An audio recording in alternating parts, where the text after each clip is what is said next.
Oke, baik. Saya menempuh pendidikan sarjana di Institut Teknologi Bandung ya dari tahun 2012 sampai tahun 2016 ya di jurusan kimia. Kemudian setahun kemudian ya melanjutkan ke jenjang magister ya di jurusan dan alma mater yang sama ya dan lulus tahun 2019. Kemudian setahun kemudian saya bekerja di PT Mandap Cipta Tenaga Nusantara ya yang merupakan anak perusahaan Chevron ya di Duri Riau. Tadi saya lihat di peserta ada juga ya yang dari Duri Riau.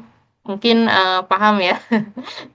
Mungkin tahu juga gitu. Ya, saya di sana bekerja sebagai chemist dan chemical engineer ya. Jadi lingkupnya itu mengurus laboratorium, kemudian bahan kimia atau chemical di sistem operasi, kemudian support HSE juga gitu ya. Ini dari tahun Juli 2020 sampai April 2023 ya, kurang lebih hampir 3 tahun lah. Kemudian saya pindah ke Morowali ya di kawasan IMIP. Nama perusahaannya PT Huaya Nikel Cobalt yang merupakan perusahaan smelter nikel ya. Di sana saya fokus sebagai chemical safety engineer. Jadi lebih fokus ke K3 gitu ya. Di sana saya sebagai ahli K3 kimia ya kurang lebih selama 2 tahun lah. Kemudian setelah itu saya juga nyambil jadi dosen praktisi ya selama 1 semester ya di bidang K3 ya di sana saya mengajar K3 di Akademi Kimia Analis Carakan Nusantara. Kemudian dari Mei 2025 sampai sekarang ya profesi saya sebagai freelance trainer dan konsultan K3 kimia ya. Jadi kalau Bapak Ibu nanti ada pertanyaan atau ada saran, masukan, boleh mengontak saya di WA 082288646090 atau juga bisa di email ya atau boleh juga terkoneksi di LinkedIn, kemudian boleh juga follow Instagram saya ya, sa.arfi atau Trawisya gitu. Terus adapun lisensi dan sertifikasi yang sudah saya peroleh yaitu ada ahli K3 kimia ya dari tahun 2022, kemudian ada juga TOT ya Training of Trainer dari ya akhir-akhir inilah ya dari Oktober 2025 ya. Meskipun saya ngajar trainingnya sudah sejak lama gitu ya, tapi baru ikut sertifikasinya akhir-akhir ini gitu. Oke, nah apa sih tujuan Bapak Ibu ikut webinar hari ini gitu ya? Oke, tujuannya yang pertama yaitu untuk memahami kewajiban hukum perusahaan terkait pengendalian potensi bahaya besar gitu ya. Terus setelah itu yang kedua, tujuan yang kedua yaitu untuk memahami struktur dan substansi DPPB ya, tentunya sesuai dengan peraturan perundang-undangan yang berlaku sekarang, yakni Kepdirjen nomor 84 tahun 2012 ya. Nanti Bapak Ibu akan tahu apa saja sih isi utama dari DPPB ini gitu. Terus setelah itu apa aja manfaat yang Bapak Ibu peroleh gitu ya. Yang pertama yaitu Bapak Ibu diharapkan bisa memahami urgensi penyusunan DPPB di perusahaan Bapak Ibu sendiri gitu ya. Nah, kenapa sih DPPB itu wajib dan krusial gitu. Terus selain itu juga Bapak Ibu diharapkan bisa memahami alur proses penyusunan DPPB ya dari mulai penetapan potensi bahaya instalasi hingga rapat komprehensif ya di tahap terakhir pengesahan DPPB. Kemudian setelah itu juga Bapak Ibu diharapkan bisa mengetahui ruang lingkup DPPB baik yang besar maupun yang menengah gitu. Dan yang terpenting ya Bapak Ibu mampu menyadari bahwa DPPB ini dapat melindungi pekerja, lingkungan, aset perusahaan dan manajemen. Oke, sebelum masuk ke materi ya, kita sedikit tanya jawab dulu ya. Oke, silakan sudah disiapkan Pak Arief ya terkait pollingnya. Oke, sudah saya Silakan diisi munculkan dulu. ya Bu pollingnya. Oke, siap Pak.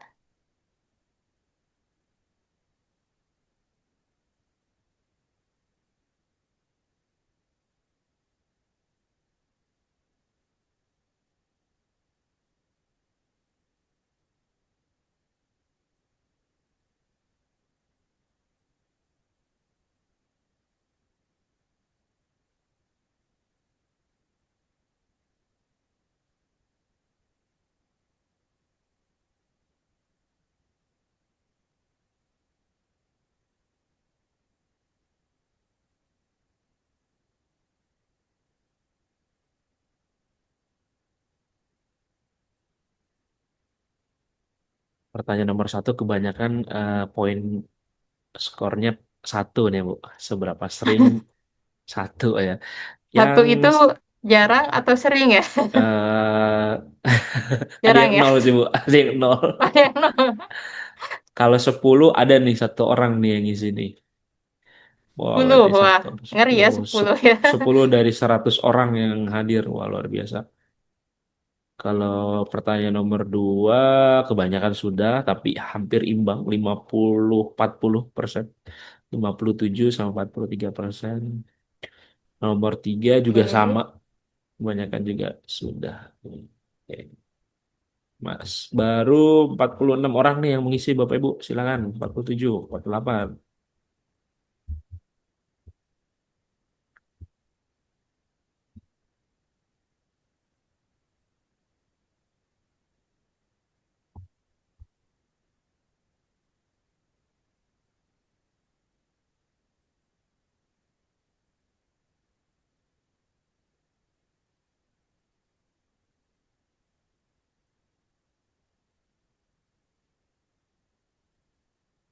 Oke, mau di stop atau masih lanjut dulu, Bu? Hmm, mungkin kasih waktu 3 menit lagi ya, Pak ya. Oke, boleh. Boleh. Silakan, Bapak Ibu. Masih ada baru 50 berapa nih? Baru 53 orang sampai 13.30. Iya.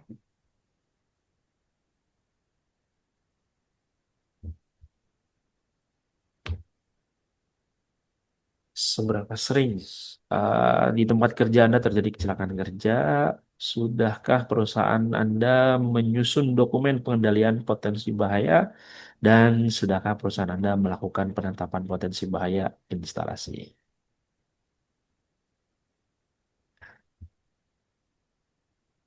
Wah,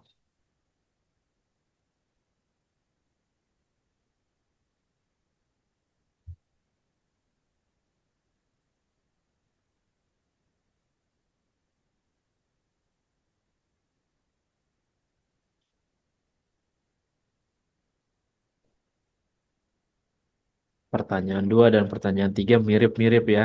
58% dan 42%. Yang sudahnya 58%, yang belum 41%.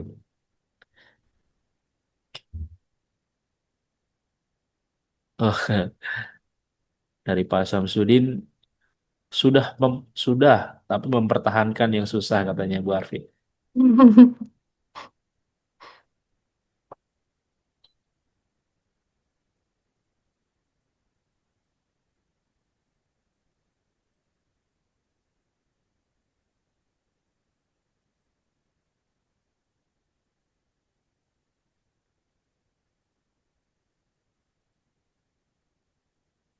Oke, baru 59 orang atau sisanya bingung ya? Udah apa belum ya? Saya nggak tahu deh, saya ikut aja. Oke, Ya, mungkin baik. ada Ini yang ini ya, belum kerja kita, juga sih, Pak. Ah, iya, kita oke, end poll. boleh Saya di share close aja. resultnya, Bu. Mm-mm. Tampil nggak resultnya, Oke, Bu? oke kelihatan, Pak. Ini Kelihatan satu ya. itu dari 1 ke 10 berarti 10 semakin sering gitu ya. Oh, Mm-mm. ada yang 8. Tapi kebanyakan sih satu ya, alhamdulillah ya. Kalau di tempat kerjanya jarang, mungkin pernah tapi jarang terjadi kecelakaan. Oke, sudahkah menyusun DPPB? Oke, ya alhamdulillah banyak yang sudah ya daripada yang belum. Kalau sudah apa namanya menyusun DPPB pasti sudah juga melaksanakan penetapan potensi bahaya. Oke, ini udah juga. Tapi kok banyakan persentasenya ini ya penetapan banyakan DPPB ya daripada penetapan. Atau mungkin nggak tahu apa sih yang dimaksud DPPB ini gitu ya. Ya, sudah sesuai aturan atau belum? Ya, oke deh. Tapi alhamdulillahnya 50% sudah gitu ya. Semoga beneran sudah sesuai gitu ya dengan peraturan perundang-undangan ya. Oke, kita lanjut ke materi ya.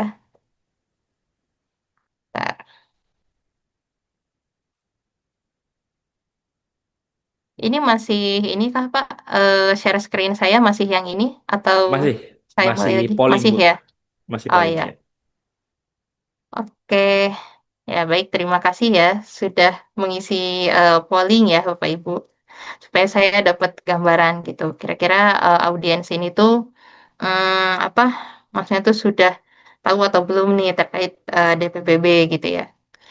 Oke, nah sebelum kita masuk ke inti materi ya, kita bahas dulu latar belakangnya dan dasar hukumnya dulu gitu, supaya Bapak Ibu bisa lebih memahami gitu ya, seberapa penting sih DPPB ini diimplementasikan di perusahaan Bapak Ibu ya. Oke, nah DPPB itu ya lahir bukan tanpa alasan ya, tapi muncul dari sejarah panjang kecelakaan industri besar di dunia.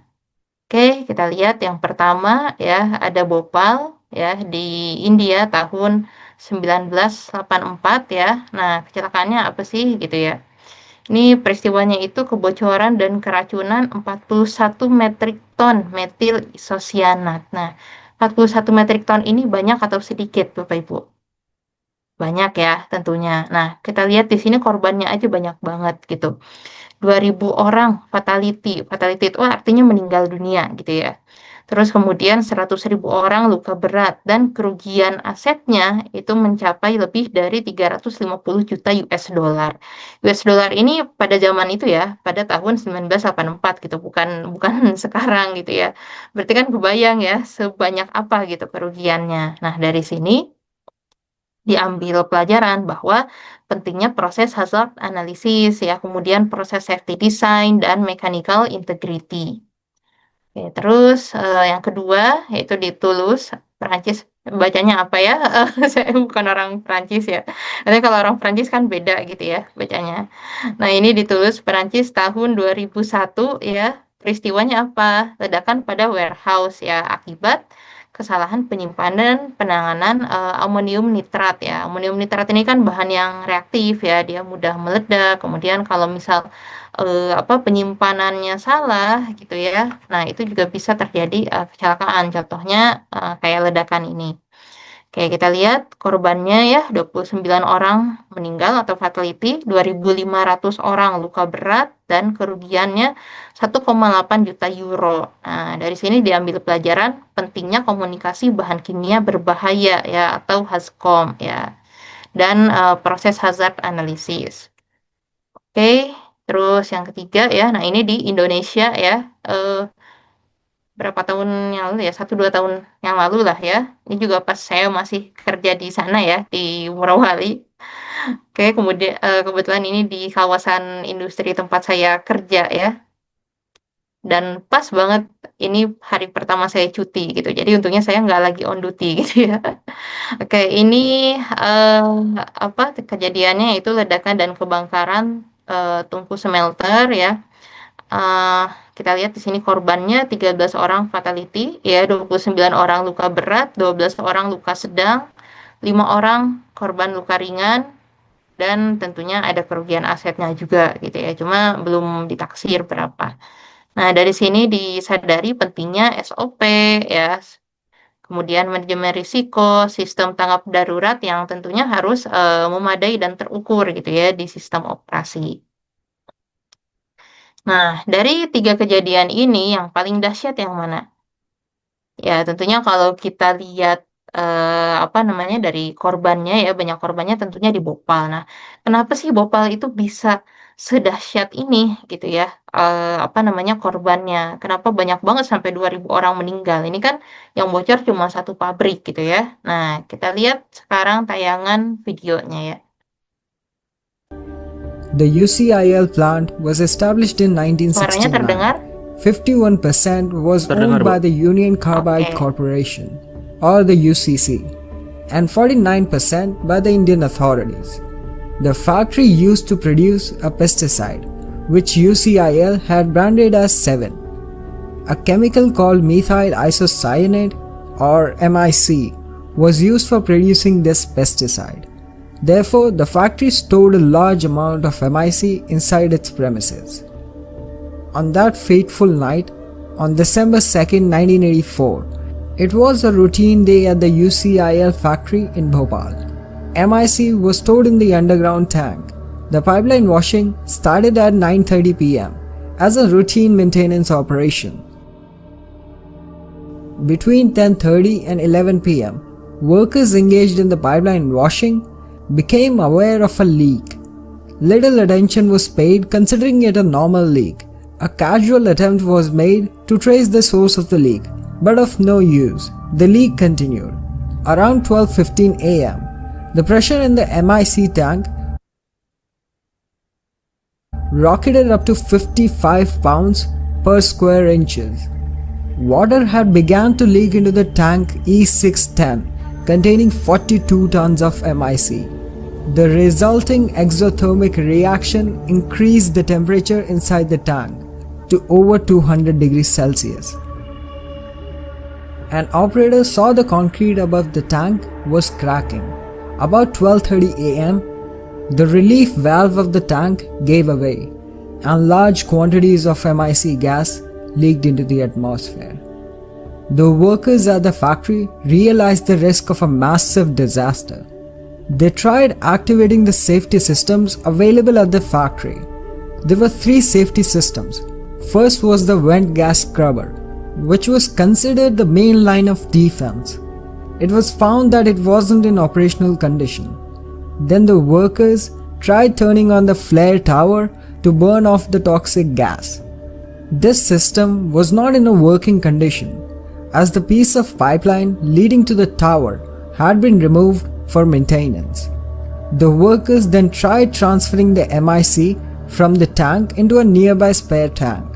The gauge of the spare tank indicated that the tank already contained something. This gauge indicator was found defective later on. After failure in all 3 safety systems, the workers attempted to douse the leaking gas with a water spray. The water spray reached a height of 100 feet from the ground, while the leak was at 120 feet above the ground. At 1 am, the workers realized nothing could be done to stop the leak. Thousands of people living around the plant were awakened by suffocating, burning effects of the gas. As on the 3 sides, the UCIL plant was surrounded by slums and other poor settlements. The people living in these colonies were the worst sufferers. There was no warning or guidance to the general public around this time. There were 2 types of alarms in the factory. One mild siren for the workers and one loud public siren. The public siren was started only at about 2:30 am, and since the gas leaked from a 30-meter chimney, it wasn't high enough for the people to escape the effects. It was not long before the entire city was enveloped by an invisible but extremely toxic gas. People of Bhopal began to feel the effects of toxin. People who were laying cozily inside the duvets a few minutes ago, they now began to feel suffocation, cough, burning eyes, and vomiting. Streets began crowded with people running here and there for help. The chaos went on through the night. Local hospitals were soon overwhelmed with the injured. A crisis further compounded by a lack of knowledge of exactly what gas was involved and what its effects were. Within hours, the streets of Bhopal were littered with human corpses and the carcasses of buffaloes, cows, dogs, and birds. About 3,000 people died immediately on that night. Another 8,000 died in the next 1 week.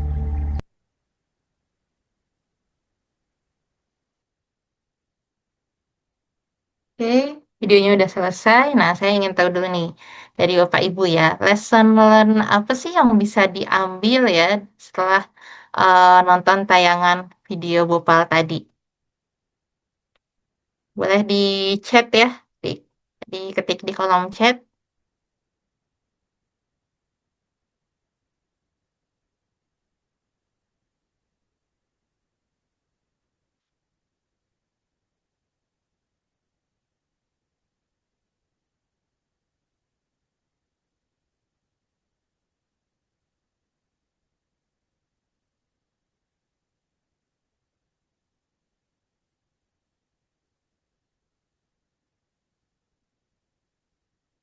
kayak dari Pak Zainal ya. Pabrik produksi pestisida ya. Ya, metil isosianat itu MIC itu bahan bakunya ya, bahan bakunya. Nah, dia itu reaktif terhadap air gitu. Jadi kalau misal ada kebocoran gitu ya, kebocoran air terus kena ke MIC-nya itu bisa menghasilkan gas yang beracun gitu ya. Nah, gas beracun itulah yang akhirnya rilis gitu. Dan di malam hari. Yes. Jadi ketika pabrik itu dekat dengan pemukiman gitu ya, kemudian di situ terjadi kecelakaan, entah kebakaran, entah ledakan atau rilis gas beracun ya. Nah, itu juga bisa terkena ke penduduk sekitar gitu. Oke, ada lagi yang mau berpendapat?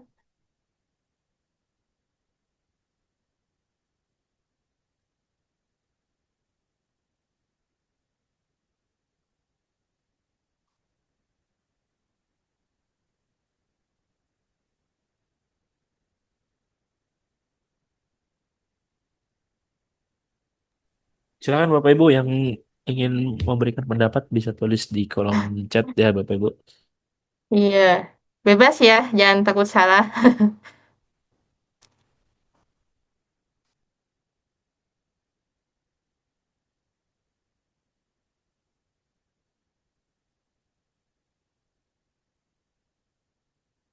Oke, dari Bapak siapa ini ya? Muhammad.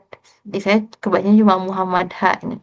Oke, pentingnya hak masyarakat untuk hidup di lingkungan yang aman dan bersih. Komunitas di sekitar lokasi industri memiliki hak atas transparansi mengenai potensi bahaya. Ya, tapi lebih tepatnya sih mereka juga apa namanya ikut diperhitungkan gitu ya dalam upaya rencana tanggap darurat. Kayak penduduk sekitar tidak paham cara evakuasi walaupun sudah dibunyikan sirine. Oke. eh Bukan tidak paham cara evakuasi ya, tapi dari si perusahaannya atau pemerintahnya itu belum aware mengenai apa namanya upaya tanggap darurat yang perlu dipersiapkan gitu ya, terkait rencana tanggap daruratnya gitu. Seperti apa sih kalau ada kemungkinan-kemungkinan dan bahkan mungkin kebocoran gas beracun ini juga belum diprediksi gitu ya, belum diperhitungkan sebagai kondisi tanggap darurat gitu. Karena pabrik dan pemukiman terlalu dekat. Oke, ya mungkin dari segi saya nggak tahu ya tahun 84 itu udah ada AMDAL atau belum gitu ya. Oke, ada lagi?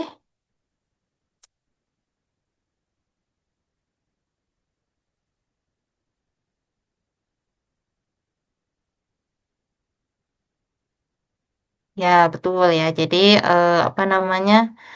Kalau masyarakat pabriknya sudah terlanjur ada di dekat masyarakat gitu ya di pemukiman ya, tentunya kan masyarakat juga harus dievakuasi, dievakuasi, diedukasi gitu ya. Evakuasinya itu seperti apa kalau terjadi tanggap darurat, kalau terjadi kondisi darurat gitu ya, tanggap daruratnya harus seperti apa.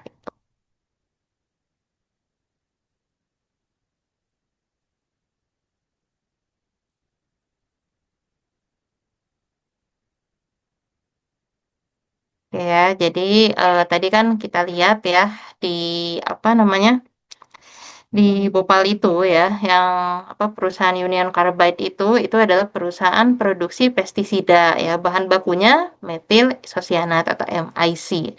Nah, MIC itu adalah bahan yang reaktif terhadap air gitu ya. Artinya ketika dia terkena air gitu, ada air masuk entah dari kebocoran atau dari apa gitu ya yang masuk ke si tank MIC-nya tentunya akan bereaksi dan terbentuk gas beracun gitu. Gas beracun itu tentunya akan menaikkan pressure ya. Nah, menaikkan pressure tentunya si indikator apa namanya indikator tekanan atau pressure gauge-nya itu tentunya naik kan.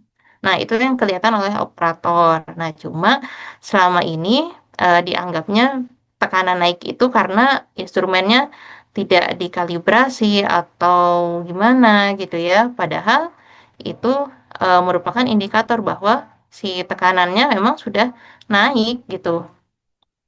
Nah, akhirnya apa? Akhirnya pada saat apa namanya tuh terjadi benar-benar terjadi kebocoran gas beracun ya, tangkap daruratnya kurang gitu. Cuma diusahakan didinginkan, disiram pakai air, tapi kan ternyata nggak mempan gitu. Akibatnya apa? Ya, akibatnya si gas beracunnya itu rilis, bukan cuma ke satu wilayah atau satu desa gitu ya, tapi ke satu kota gitu. Dan gas beracun itu ya bikin sesek, bikin mata perih gitu ya, bikin mungkin orang yang punya penyakit atau udah tua mungkin nggak kuat akhirnya pingsan atau bahkan bisa meninggal di tempat gitu. Atau pengendara yang lagi lalu lalang di kota itu ya, apa karena matanya perih bisa nggak konsentrasi dalam mengemudi? Nggak bisa kan ya. Akhirnya apa? Terjadi chaos lalu lintas juga gitu. Bayangin dari bahan kimia ke lalu lintas itu ya pengaruhnya gitu. Jadi benang merahnya apa sih? Ya, benang merahnya di Bhopal ini adalah kegagalan sistem pengendalian bahaya besar gitu. Oke, kalau kita lihat ya, jadi di apa di Bhopal itu ya, nih akar masalahnya di sini ya, sering mengabaikan kondisi abnormal ya dan tidak melakukan tindakan perbaikan ya. Tadi ya tekanannya tinggi dianggap instrumennya yang rusak gitu atau enggak ada apa namanya kebocoran pipa air, oh dianggapnya ah ini masih kebocoran kecil lah gitu, udahlah nggak usah ada perlu upaya apa-apa gitu kan. Nah, terus tidak melakukan upaya pengendalian risiko. Nah, apakah di Bhopal itu sudah melakukan IBPR gitu ya, identifikasi bahaya dan penilaian risiko? Ya, jawabannya sudah, tapi tidak dipraktekkan. Misalkan dari IBPR-nya nilainya itu tinggi gitu ya, high risk, tergolong high risk lah gitu. Tapi rekomendasinya tidak dijalankan gitu kan. Ya, itu kan sama aja bohong gitu ya. Berarti kan cuma cuma sebatas kertas aja itu IBPR-nya gitu ya, tidak menjadi acuan untuk pengendalian potensi bahaya besar gitu ya.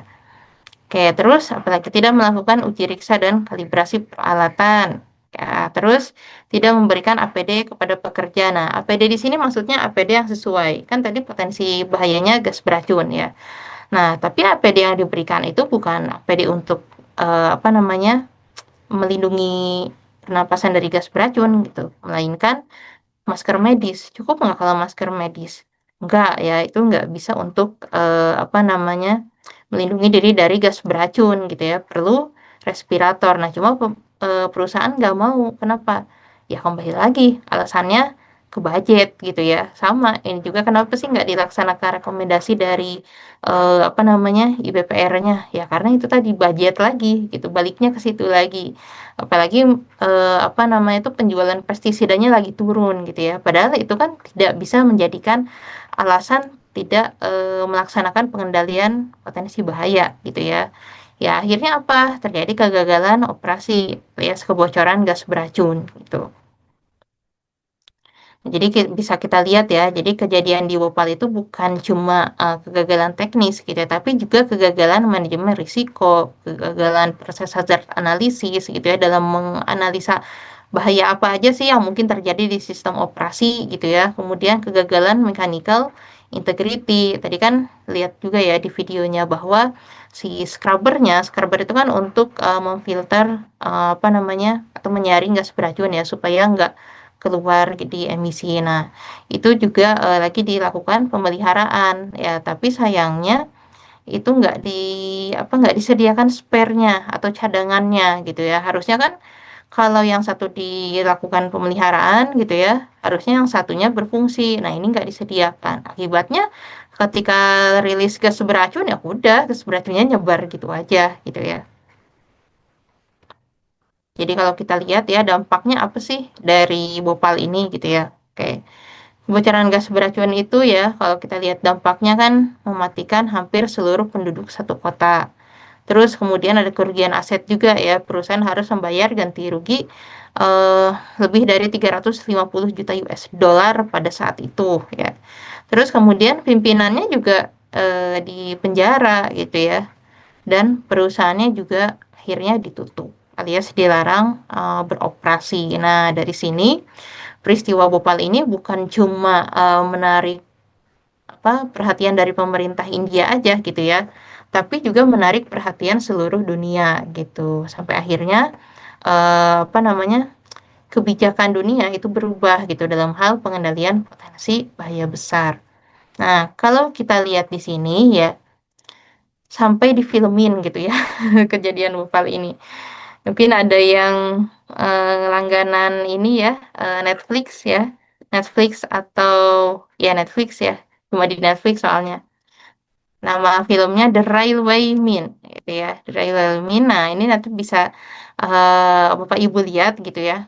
Kenapa sih Bhopal itu bisa terjadi kebocoran gas beracun ya? Penyebabnya tentunya nggak instan ya, tapi ya dari berbagai apa namanya tuh berbagai pengabaian hal-hal yang kecil-kecil tadi ya sampai akhirnya meledak gitu ya atau si rilis gas beracunnya gitu ya. Ini rilis di akhir tahun 2023 ya, mungkin 39 tahun lah setelah tragedi Bhopal itu.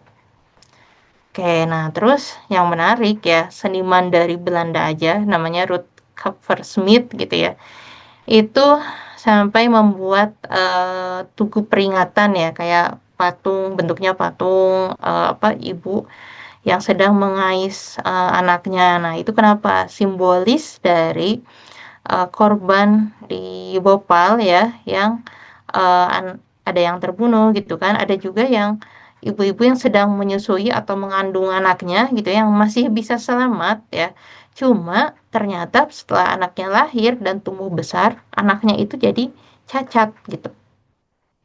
Bayangin, berarti apa namanya tuh efeknya tuh ada yang akut dan ada yang kronis juga gitu ya. Ngeri nggak? Ngeri ya tentunya. Oke. Nah, kita lihat kejadian kecelakaan yang terjadi akhir-akhir ini ya di negara kita. Oke, yang pertama ya, mungkin Bapak Ibu udah dengar beritanya gitu ya, atau mungkin ada yang tinggal di Cilegon, pasti tahu gitu ya, ada kebocoran gas PT Vopak ya di Terminal Merak ya. Ini di akhir Januari ya. Ya, ini katanya kebocoran asap hasil reaksi antara base oil dan asam nitrat. Oke, terus akibatnya apa? 58 warga itu menderita pusing, mual, sesak napas, ya, muntah gitu. Terus dari sini bisa diambil pelajaran ya bahwa pentingnya SOP, kemudian manajemen risiko ya. Ini kan tempat penyimpanan bahan-bahan kimia ya. Nah, jadi pentingnya juga sistem tanggap darurat yang memadai di area penyimpanan bahan kimia. Oke, terus yang kedua ya, kebakaran gudang pestisida ya. Kalau tadi di Bhopal itu pabriknya, ini gudangnya gitu ya. Gudang pestisida di PT Biotek Sarana Tama ya di BSD ya. Awal Februari inilah ya, tanggal 9 Februari. Nah, kebakaran 20 ton pestisida ya jenis Cypermethrin dan Profenovos. Oke, nah akibatnya apa? Sebenarnya bukan cuma kerugian aset karena kebakarannya aja gitu ya, tapi si apa namanya ini kan dipadamkannya pakai air ya. Nah, air sisa pemadamannya itu ternyata masuk ke badan sungai gitu, Sungai Cisadane, mengakibatkan ya berbagai kematian biota akuatik ya, banyaknya si ikan-ikan. Ikan-ikan itu langsung pada mati gitu ya. Nah, jadi dari sini disadari gitu pentingnya SOP, manajemen risiko, sama sistem tanggap darurat yang tepat gitu. Terus yang ketiga ini juga nggak kalah ngeri gitu ya. Ini kebakaran dan ledakan di pabrik tapioka ya di Lampung ya, pertengahan Februari ini. Oke, nah kebakarannya bersumber dari mana? Sebenarnya bersumbernya dari overheating mesin gitu yang menjalar ke gudang material tepung dan sagu kering gitu ya. Nah, sebenarnya kalau kita lihat ya kayak susu, gula, tepung itu kan aman ya untuk kita makan gitu. Terus apakah itu juga tergolong bahan kimia berbahaya gitu ya? Sebenarnya bahannya nggak berbahaya gitu, cuma debunya gitu. Jadi debu gula, tepung, susu ya itu ternyata tergolong debu yang mudah meledak. Apalagi kalau ada apa namanya, pemicu api dari kebakaran seperti ini gitu ya. Wah, makin menjadi gitu ya ledakannya gitu. Dan kerugian asetnya ini diperkirakan satu mencapai 1 miliar gitu ya. Jadi dari sini disadari juga pentingnya mechanical integrity, manajemen risiko, dan sistem tanggap darurat yang tentunya memadai gitu ya di area pabrik gitu.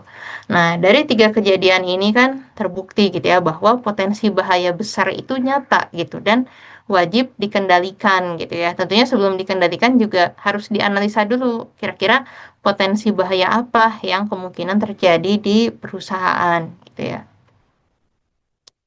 Nah, kalau kita lihat ya, dampak kecelakaan industri itu bisa menyentuh berbagai aspek.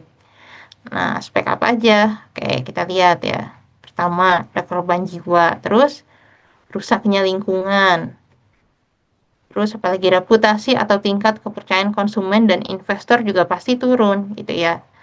Nah, sekarang gini, kalau Bapak Ibu jadi investor gitu ya, mau nggak invest di perusahaan yang secara teknologi dia udah top lah ya di dunia gitu, tapi ternyata di situ sering terjadi kecelakaan, mau nggak? Ya tentunya enggak ya, gitu. Karena kalau terjadi kecelakaan terus-menerus ya perusahaannya bukan untung malah rugi gitu ya. Oke, terus apalagi nilai saham tentunya turun. Ya, terus kerugian aset ini udah pasti ya, bukan cuma apa properti di pabrik gitu, tapi juga dana untuk ganti rugi ya, untuk apa lagi biaya pengobatan, nah, seperti itu. Ya, jadi bisa kita lihat ya bahwa kecelakaan besar itu tidak hanya melukai pekerja gitu, tapi juga bisa menghentikan produksi, merusak reputasi, ya juga menimbulkan tuntutan hukum gitu ya, dan pabriknya bisa ditutup gitu kan, kalau sudah sering terjadi kecelakaan gitu ya. Oke, nah kita lihat di sini ya, eh, tadi kan sudah dipaparkan ya berbagai kecelakaan di industri gitu ya. Kita lihat di sini. Dari tahun 74 itu ada kecelakaan di Flixborough, terus ada kejadian Seveso tahun 76, kemudian di tahun 80 itu 80 atau 82 lah lebih tepatnya ya, itu dicanangkan undang-undang Seveso ya tahun 82. Nah, terus kemudian masih terjadi nih kecelakaan kan di Bhopal tadi. Terus ada lagi kecelakaan Basel ya tahun 86. Terus di tahun 90 diterbitkanlah OSHA Proses Safety Management Rules ya tahun 90. Kemudian di Eropa ada Undang-Undang Seveso 2 tahun 96. Nah, kemudian setelah itu di tahun 2000 masih terjadi kecelakaan. Kemudian yang ditulus tadi ya, yang ditampilkan tadi. Kemudian di tahun 2005 ini Undang-Undang Seveso 2 di Eropa ini diamandemen gitu. Jadi semua kecelakaan itu dilihat ya, ditinjau, kemudian dipelajari ya tujuannya untuk memperbaiki sistem K3 di seluruh dunia gitu. Jadi setiap ada tragedi besar ya itu melahirkan regulasi baru. Nah, kalau di Indonesia gimana? Ya, nah di Indonesia itu pemerintah dengan tegasnya gitu ya mengeluarkan surat edaran untuk menegaskan supaya industri mengambil langkah-langkah segera dan sistematis untuk mengendalikan potensi bahaya industri kimia ya, baik yang bahayanya berskala kecil ya, maupun besar gitu. Nah, kalau Bapak Ibu tahu gitu ya, ini kan terbitnya tahun 2004 ya. Nah, ada yang tahu nggak di 2004 itu ada peristiwa apa sih?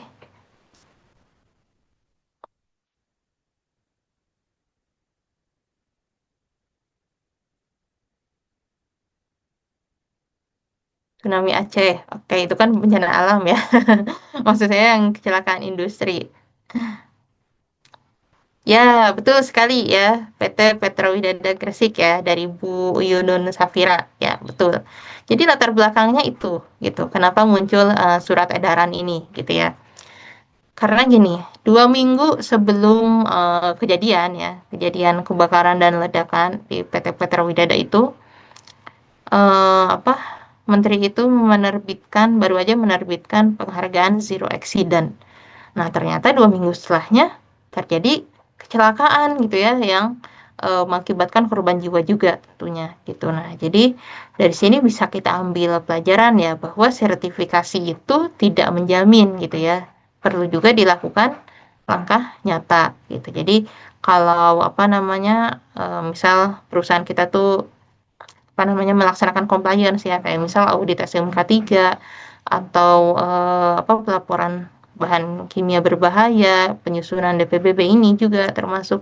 Nah, itu jangan cuma karena yang penting comply gitu. Yang penting kalau kita disidak atau diaudit sama Wasnaker itu aman gitu ya. Nah, nggak cuma seperti itu gitu ya. Tapi perlu diniatkan juga dari hati ya bahwa compliance ini tentunya untuk mencegah dan mengatasi keadaan darurat di perusahaan kita itu.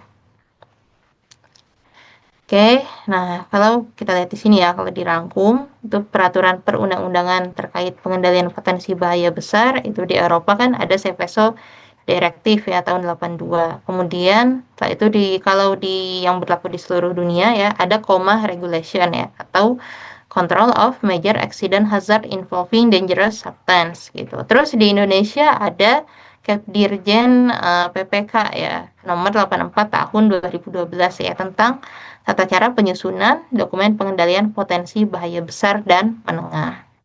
Nah, tapi DPBB itu bukan sekedar dokumen ya. Nah, kenapa? Karena DPBB itu adalah bentuk dari perlindungan terhadap aset gitu ya, untuk melindungi lingkungan juga, kemudian untuk melindungi pekerja, dan tentunya untuk melindungi manajemen dari risiko hukum.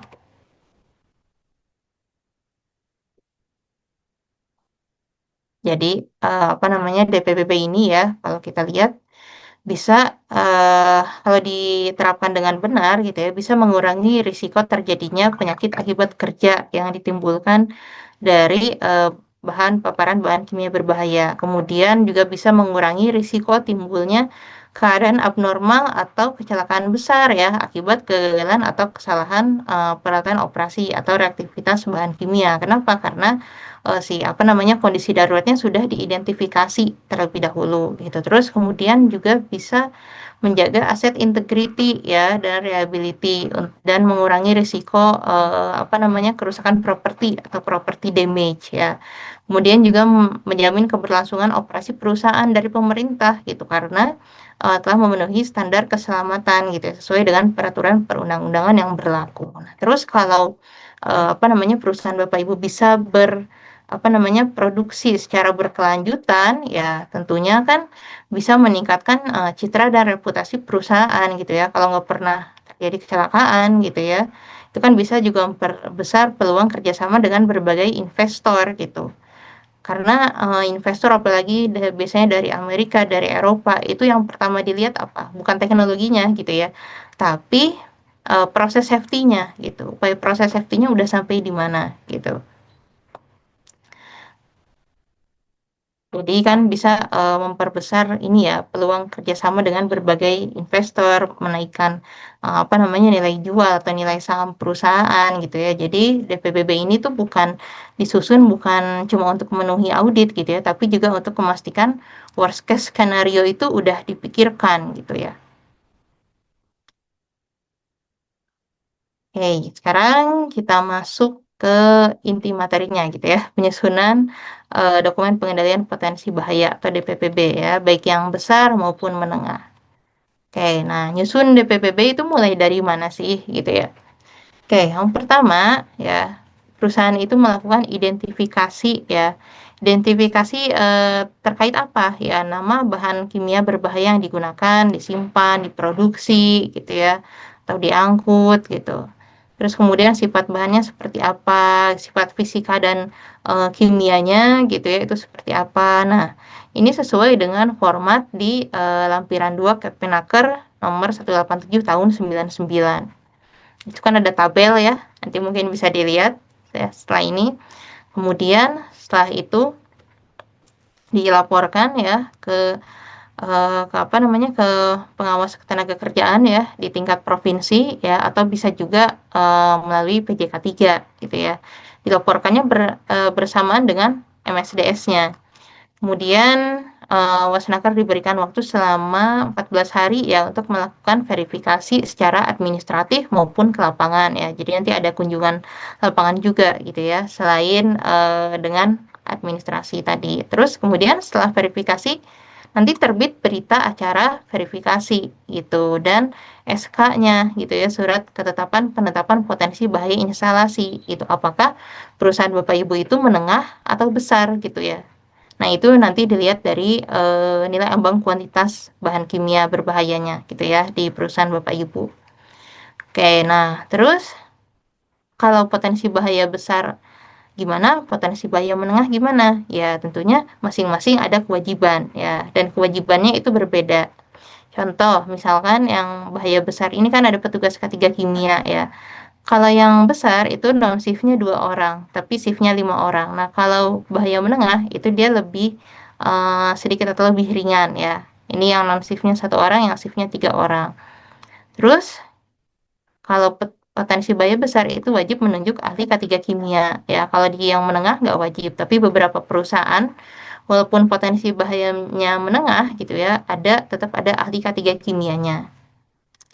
Terus, nah, yang intinya ini ya, yang di bold gitu ya, menyusun dokumen pengendalian potensi bahaya ya. Kalau yang potensi bahaya besar ya berarti DPPB besar, kalau yang menengah DPPB menengah gitu. Terus kemudian kewajiban lainnya kayak riksa uji ya, riksa uji faktor kimia ya. Ini lebih ke lingkungan kerja.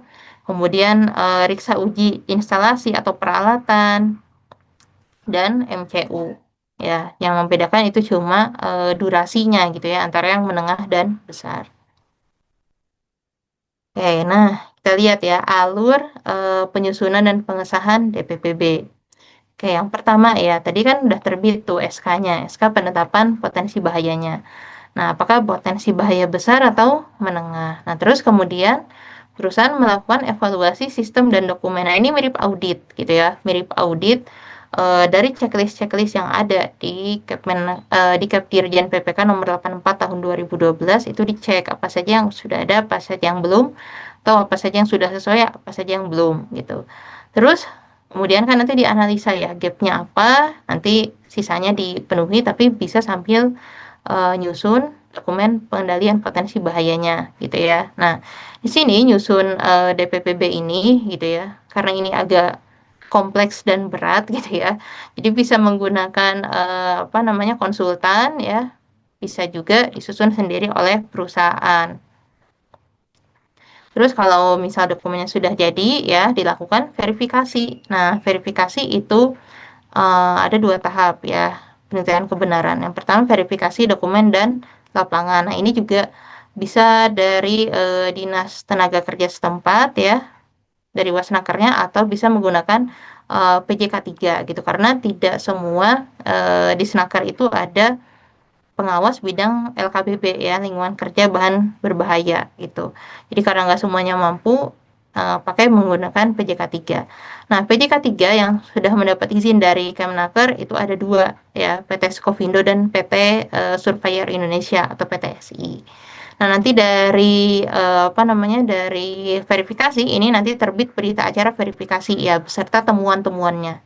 Jadi agak mirip nih sama audit gitu ya. Terus setelah itu, setelah temuannya diselesaikan gitu ya, berlanjut ke pemaparan komprehensif gitu. Nah, pemaparan komprehensif ini atau sidang kompre gitu ya. Biasanya kalau saya nyebutnya sidang kompre. Sidang kompre itu dihadiri oleh berbagai instansi pemerintahan ya, mulai dari Kemnaker, kemudian Dinas Tenaga Kerja ya di provinsi, di kabupaten, kemudian Dinas Pemadam Kebakaran, BNPB, terus Dinas Perindustrian, terus DLH juga gitu ya, dan dinas-dinas terkait lainnya. Terus dari situ terbitlah risalah rapat, kemudian ada perbaikan dokumen gitu ya, menurut masukan dari peserta meetingnya tadi, kemudian baru terbit surat persetujuan gitu ya dari gubernur. Gitu. Oke, nah isi DPPB atau ruang lingkupnya itu ada apa aja sih gitu ya. Nah DPPB ini terdiri dari 8 bab. Ya, 8 bab itu ini ya untuk yang potensi bahaya besar. Nah, untuk yang potensi bahaya menengah itu bab 6-nya tidak wajib gitu ya. Tapi meskipun nggak wajib, biasanya perusahaan itu tetap nyusun gitu ya untuk ya kan tadi ya, tadinya tujuannya kan untuk apa namanya menganalisa atau mengidentifikasi keadaan darurat gitu ya, supaya siap juga nih tanggap daruratnya kalau sewaktu-waktu terjadi kecelakaan gitu ya. Oke, sekarang kita akan overview secara singkatnya gitu ya. Apa aja sih isinya di tiap bab.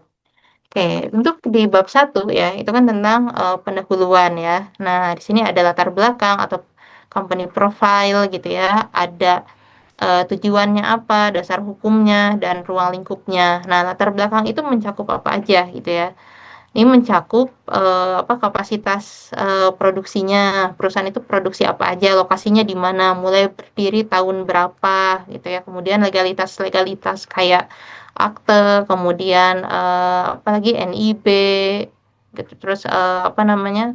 Surat keputusan gubernur ya, izin lingkungan atau penghargaan apa aja yang udah didapat kayak SMK 3 ya, norma 100 dan sebagainya, ISO itu juga di sini. Terus apa lagi kondisi lingkungannya gimana gitu ya. Kenapa penting supaya kalau misal terjadi kayak tadi ya kejadian atau kecelakaan itu bisa melihat daerah apa dampak sebaran dampaknya itu sampai kemana aja gitu ya. Ini kan beda-beda ya tiap perusahaan, ada yang dekat sama pemukiman, ada yang di dalam kawasan gitu ya. Oke, terus lanjut ke bab 2 ya. Ini tentang gambaran umum proses produksi ya. Nah, ini ada 3 subbab ya. Yang pertama yaitu uraian mengenai proses-proses yang ada di perusahaan gitu ya. Atau flowchart-nya seperti apa. Nah, jadi dari sini kelihatan bahan baku yang digunakan apa, produknya apa, produk samping atau by produknya apa, terus limbah yang dihasilkan apa, itu kelihatan ada di sini.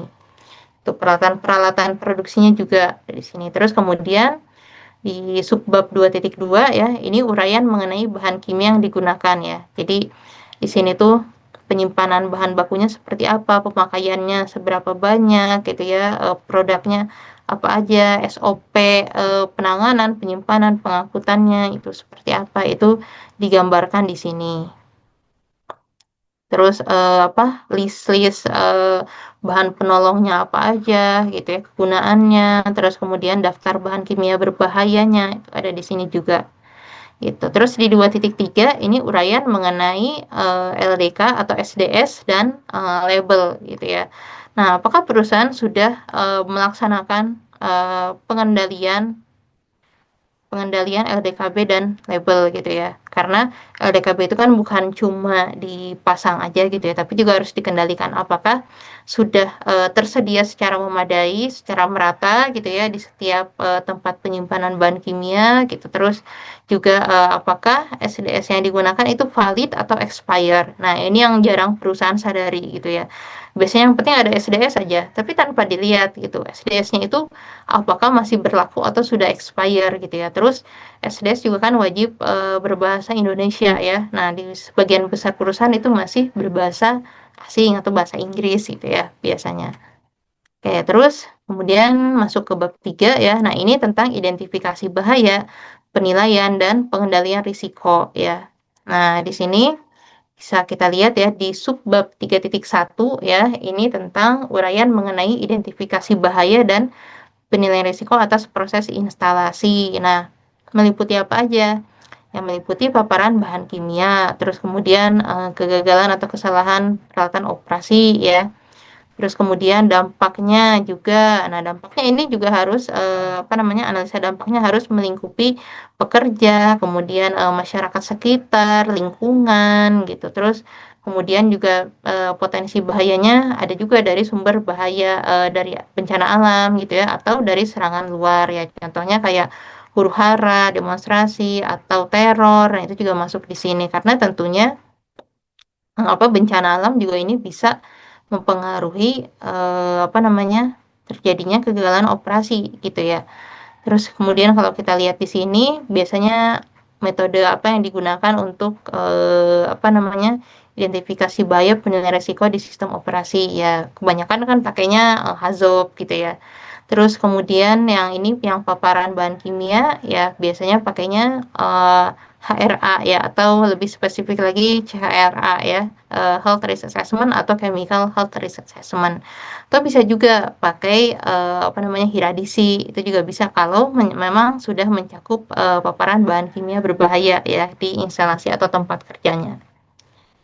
Terus di subbab 3.2 ya. Nah, ini uraian mengenai identifikasi bahaya dan penilaian risiko atas proses instalasi. Oke, nah di sini kita lihat ya. Nah, di subbab 3.2 ya, ini kan tadi kita sudah melakukan penilaian risiko ya di 3.1. Nah, terus setelah itu kita lihat apakah langkah-langkahnya itu sudah cukup atau belum nih upaya pengendaliannya. Nah, dikontrolnya menggunakan apa? Ya, menggunakan hasil pengukuran faktor kimia di tempat kerjanya gitu ya, dan hasil MCU. Misalkan nih, yang paparan yang paling rentan itu apa sih? Misalkan paparan partikulat gitu ya. Nah, partikulat atau debu bahan kimia. Nah, itu apakah nanti dilihat apakah dari pengukuran lingkungan kerja itu sudah di bawah ambang batas atau belum. Nah, kalau misal sudah di bawah berarti pengendalian risikonya sudah bagus gitu ya. Tapi kalau belum ya berarti harus ditambah gitu ya pengendalian risikonya atau ditingkatkan lagi. Nah, terus kemudian dikontrol juga dari MCU gitu. Misalkan dari hasil ronsen atau spirometrinya kalau misalkan sudah bagus, nggak ada masalah, berarti upaya pengendaliannya juga sudah bagus. Tapi kalau ternyata banyak pekerja yang sakit, ya berarti kan upaya pengendalian risikonya atau hasil penilaian risikonya itu perlu di-upgrade gitu ya. Ya, nah terus juga di sini dianalisa juga nih untuk kejadian yang paling buruk atau worst case skenario itu upaya pencegahan atau pengendaliannya itu seperti apa yang sudah disiapkan oleh perusahaan dan dianalisa juga gitu ya, dampaknya itu sebesar apa, sebarannya sampai kemana gitu ya, apakah sampai ke masyarakat sekitar atau enggak, seperti itu. Oke, nah di bab 4 ya, bab 4 ini terkait dengan peralatan ya. Judulnya agak panjang gitu ya. Kegiatan teknis, rancang bangun, konstruksi, pemilihan bahan kimia, pengoperasian, dan pemeliharaan. Ya, jadi kalau di 4.1 ini kan terkait periksa uji peralatan gitu ya. Jadi di sini ada daftar peralatannya, terus kemudian daftar list-list sertifikat periksa ujinya juga dicantumkan di sini. Ya, kemudian di 4.2 ya, ini terkait pengawasan mutu mulai dari desain sampai dioperasikan atau performance test gitu ya. Nah, performance test itu kan mulai dari desain, setelah didesain terus apalagi FAT ya, factory acceptance test gitu ya, sebelum dipasang. Terus kemudian setelah itu baru dilakukan instalasi. Nah, pas diinstalasi itu kan pasti ada namanya commissioning gitu ya, commissioning atau pengujian-pengujian dulu lah sebelum benar-benar dioperasikan gitu ya. Terus kemudian ada juga pre-startup safety review. Nah, itu masuk di sini juga gitu. Terus 4.3 ini tentang maintenance ya atau pemeliharaan. Ya, maintenance kayak jadwal pemeliharaan itu juga di sini. Terus kemudian program pemeliharaannya ya itu seperti apa sih gitu ya. Pelaksanaannya gimana? Terus dipantau atau dievaluasi nggak sih program pemeliharaan itu juga masuk di sini. Ya, kemudian di bab 5 ya. Nah, ini tentang kegiatan pembinaan tenaga kerja ya di tempat kerja. Nah, ini di sini dilampirkan juga ya sertifikat, SKP, lisensi, dan data-data ahli K3 kimia ya. Ada berapa ahli K3 kimia yang dimiliki di perusahaan, petugas K3 kimianya ada berapa gitu ya, yang sudah tersertifikasi, dan apakah sertifikasinya itu masih valid atau sudah expire. Terus kemudian personil K3 lainnya yang mendukung ya, kayak misal ahli K3 umum, ahli K3 lingkungan kerja, kemudian petugas ruang terbatas, kayak gitu juga masuk di sini. Terus kemudian program pembinaan K3 terhadap karyawan, kontraktor gitu ya. Jadi di sini masuk safety induction, terus Kemudian juga latihan operator. Operator itu bisa nggak sih apa namanya itu mengoperasikan peralatan dengan benar gitu. Karena kalau apa saya lihat ya atau saya tonton di film The Railwayman tadi gitu ya, yang di Bhopal itu, ya salah satu penyebabnya ini juga karena apa karyawan atau operator yang ditunjuk untuk mengoperasikan peralatan itu asal gitu. Padahal karyawan itu masih baru gitu ya, belum tamat ikut pelatihan, tapi sudah mengoperasikan peralatan. Kira-kira akibatnya gimana? Kalau asal-asal mengoperasikan peralatan, ya bisa terjadi kegagalan operasi ya tentunya gitu.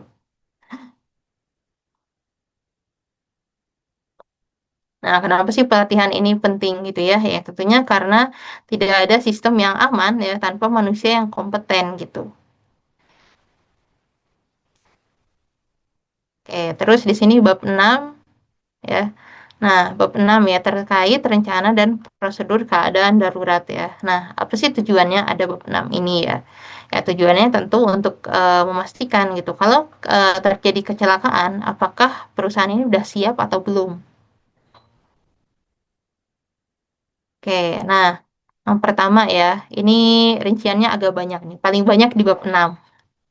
Oke, di bab 6 ini yang pertama ada identifikasi risiko bahaya besar dan keadaan darurat. Nah, apa aja sih keadaan darurat yang mungkin terjadi di perusahaan? Itu diidentifikasi di sini. Terus kemudian drill atau simulasinya gimana gitu ya. Nah, ini bisa dari Hiradisi gitu identifikasinya.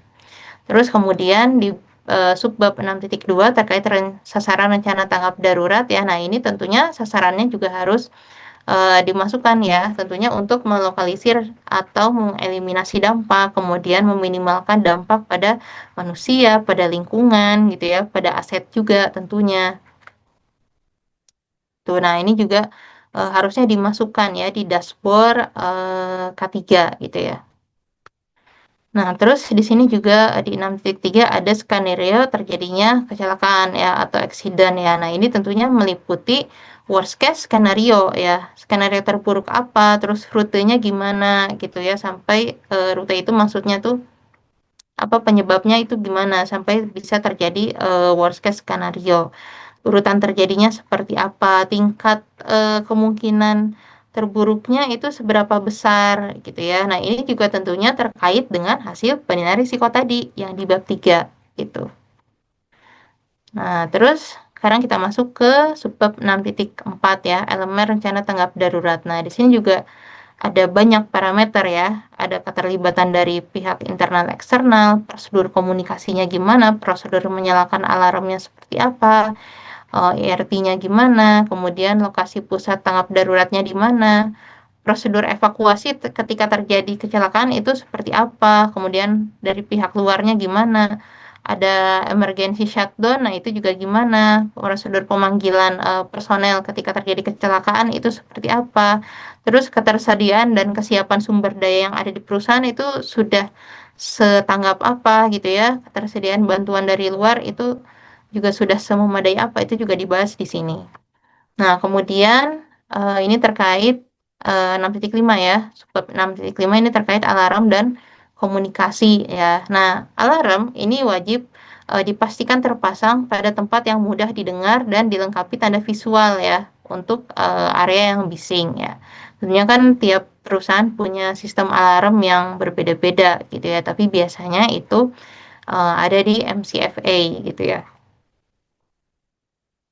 Terus kita masuk ke subbab 6.6 ya, pusat pengendali keadaan darurat. Nah, pada umumnya gitu ya, lazimnya pusat pengendali keadaan darurat di perusahaan itu ada di control room ya atau di DCS room itu. Tapi ada juga mungkin perusahaan yang berbeda gitu ya. Nah, tapi syaratnya control room atau DCS room tadi ya menjadi pusat pengendali keadaan darurat itu harus memenuhi atau mencakup ke 10 syarat ini gitu ya. Ada nomor telepon darurat ya. Terus kemudian ada alat komunikasinya ya selain telepon, misalkan ada radio atau ada HT. kemudian ada peta lokasi gitu ya, kemudian daftar karyawan dan daftar tamu juga. Nah, supaya apa tujuannya? Supaya tahu kalau terjadi kecelakaan itu siapa-siapa saja yang harus dievakuasi. Apakah sudah semuanya dievakuasi atau belum, gitu ya. Terus tentunya harus terletak di area yang paling minim risiko gitu ya. Karena kenapa? Supaya personilnya bisa menyelamatkan. Kalau di tempat yang tinggi risikonya kan ya tentunya nanti ikut ini juga gitu ya, ikut jadi korban kecelakaan juga. Nah, tentunya juga untuk gas yang apa namanya? Untuk perusahaan yang punya potensi gas beracun gitu ya, itu juga harus memiliki alternatif pusat pengendalian keadaan darurat. Nah, selain itu juga di apa namanya di pusat pengendalian keadaan darurat ini juga perlu ada peta evakuasi sama peta peralatan keadaan daruratnya gitu. Terus, nah kalau perusahaan sudah punya rencana tanggap darurat ya, ini wajib diuji secara berkala gitu ya. Biasanya dilakukan 2 kali lah dalam setahun gitu ya untuk setiap shift. Nah, ini juga dimasukkan di apa namanya target gitu ya untuk dilakukan review atau peningkatan tanggap darurat gitu. Nah, kenapa sih harus punya gitu? Karena tanpa pengujian berkala gitu ya, rencana itu cuma ada di atas kertas aja gitu ya. Oke, nah terus lanjut. Nah, rencana tanggap darurat tadi ya, itu juga perlu dimutakhirkan secara berkala gitu. Jadi kan setiap hasil drill itu kan pasti ada evaluasi gitu ya. Apa sih yang kurang gitu. Nah, dari situ ada pengalaman, masukan, informasi update gitu ya. Dari situlah si rencana tanggap darurat ini dimutakhirkan. Nah, terus ini juga penting ya, nggak kalah penting. Tanggap darurat offsite gitu. Offsite itu artinya apa? Dari perusahaan ke luar ya. Keluar di sini berarti maksudnya ke perusahaan sekitar ya atau kalau di kawasan gitu ya, kalau di kawasan industri. Atau kalau misalnya dekat dengan pemukiman berarti ke pemukiman sekitar gitu ya. Nah, kayak tadi kan kita belajar dari kasus Bhopal tadi ya, bahwa ternyata ketika di perusahaan itu terjadi kecelakaan gitu ya, kayak kebocoran gas beracun, itu dampaknya kan nggak cuma ke karyawannya aja gitu ya, tapi ke masyarakat sekitar, bahkan ke satu kota gitu. Nah, tanggap darurat apa sih yang perlu disiapkan gitu ya? Yang pertama ya, adanya organisasi ya, adanya tersedianya organisasi, kemudian prosedur komunikasinya seperti apa gitu ya, peralatan tanggap daruratnya gimana. Nah, tenaga ahli di sini ada ahli K3, ada medis, mungkin ya ada apalagi dari misalkan dari BNPB gitu. Terus kemudian ada tim penanggulangan bencana, ada informasi terkait bahan berbahaya. Nah, berarti kan kalau di lingkungan masyarakat berarti masyarakatnya juga harus diedukasi gitu ya terkait apa namanya bahan berbahayanya, potensinya seperti apa. Terus juga ada ya, informasi meteorologi gitu ya untuk mengantisipasi bencana dari langit gitu. Terus kemudian ada layanan bantuan kemanusiaan. Nah, mungkin di sini juga perusahaan bekerja sama gitu ya dengan apa namanya lembaga-lembaga lain gitu ya. Terus juga ada layanan media massa. Nah, media massa ini juga penting karena ketika terjadi kecelakaan gitu ya. Kadang kan kalau pihak-pihak yang tidak bertanggung jawab ya itu kan menyebarkan berita yang dibesar-besarkan gitu ya. Bagaimana? Nah, makanya ini juga penting gitu. Terus akses untuk evakuasi masyarakat. Nah, ini juga yang paling penting gitu ya. Ketika kayak di Bhopal tadi ya, terjadi kebocoran gas beracun. Nah, masyarakat itu harus evakuasinya kemana? Itu kan tadi kayak yang bingung gitu ya. Masyarakat itu bingung gitu, mau larinya kemana gitu. Ya pasti ke rumah sakit gitu. Tapi kalau rumah sakitnya nggak mampu, terus harus kemana lagi? Nah, itu juga belum di-manage dengan baik gitu ya. Oke, terus yang terakhir ya di apa namanya di bab 6 ini ya terkait sistem proteksi kebakaran otomatis. Nah, tentunya kan ada yang detection gitu ya, ada yang firefighting ya. Kalau detection itu kan cuma mendeteksi kayak apa asap gitu ya, terus nyala, terus panas dari kebakaran. Tapi kalau firefighting itu langsung memadamkan ya. Contohnya seperti sprinkler gitu ya. Oke, terus sekarang kita masuk ke prosedur kerja aman gitu ya. Nah, ini terkait dengan sistem operasi gitu. Jadi yang pertama itu terkait prosedur dan manual keselamatan operasi ya.